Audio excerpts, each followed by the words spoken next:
The United States has always been a popular country for immigrants. Year after year, illegal Mexicans come into the United States in hopes of forming new lives. Day by day, they are socially affected in education and labor and have difficulty interacting with natives. According to Vilma Ortiz, a professor at UCLA, and Edward Diaz, a professor at Princeton University, education for illegal Mexicans in the United States becomes limited due to background they derive from. They are put into ESL classes for language problems and don't get put in the more challenging classes with the other kids. Immigrants are usually placed at the bottom of the education scale because of their race and background. According to Penn Wharton University of Pennsylvania, relative to the native-born, recently arrived immigrants are less likely to have completed high school. Illegal Mexicans are on the search for jobs that will hire someone without a full education or degree. A total number of immigrants with a high school degree or less is 42.7%, 12.4% with no degree, and 30.4% with only a high school degree.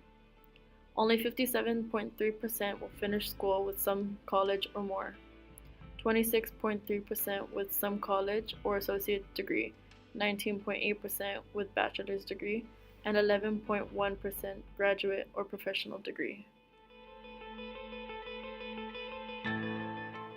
The United States is one of the strongest countries, and with time it became the home to many immigrants, making immigration policies an issue. In the book Mexican Immigrants to the United States, Borges characterized the historic importance of recent Mexican immigrations in today's society. He also mentions how rapidly the minority is growing in the United States throughout the years, and due to that factor, the immigration are impacting the workforce, culture, and political impact.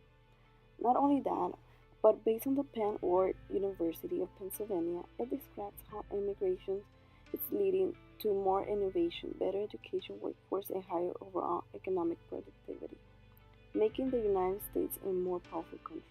Furthermore, on the table it presents the results of two academy analyses of the wage impacts of immigration over the last several decades. In both research, the numbers for foreign-born are lower compared to native-born, concluding that during 1990 to 2010, seeking for higher education was not easy.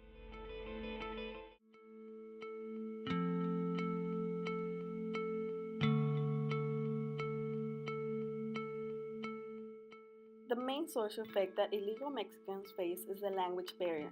They're not able to communicate with those that were born in the United States, and it holds them back from getting opportunities such as jobs. For the same reason, they get discriminated the most, and new generations are the ones that live the racism in school because they get exposed to more interaction within society. In our research, this minority group, due to social, culture, and other differences, Hispanic experience with the police is different in a number of ways from other minorities.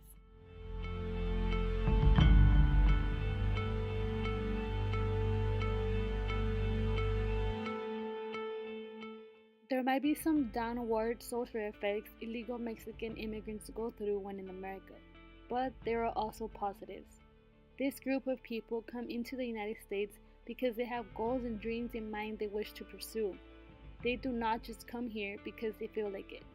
Some may long for a job, a higher education, or overall just a better life. Because of their effects in labor and education when in the US, they become more hardworking individuals. They work harder, such as finding jobs and keeping their jobs. They are thankful for the opportunities they receive while in America. One major goal that they seek for is to one day become a US citizen. They fight for citizenship. Even though illegal Mexican immigrants are somewhat afraid of high authority, such as the police or border patrol, they show tremendous respect for them. According to Rose, Moak, and Benzo, illegal Mexicans respect high authority because they one day want to become a US citizen.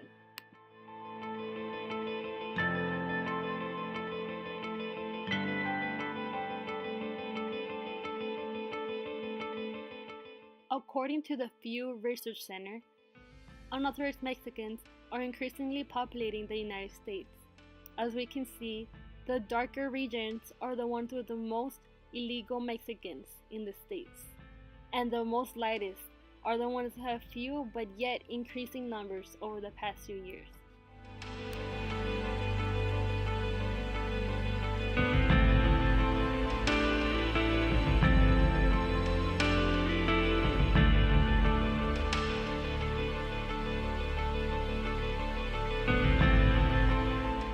From the beginning, it was hard for me because I did not know how to speak, read, and understand English.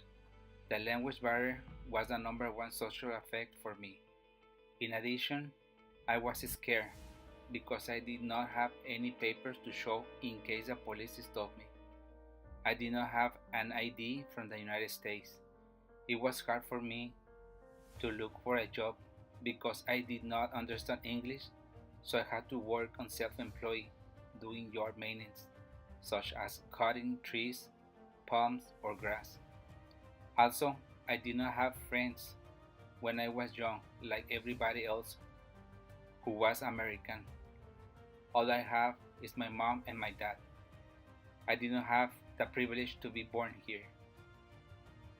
When I came to the United States, I did not have any dreams. I just came to work and to send money to my family in Mexico. But thanks to the freedom and liberty and opportunities the United States gave me, I made a better way of living. I went to high school for 3 years, then I got out to work.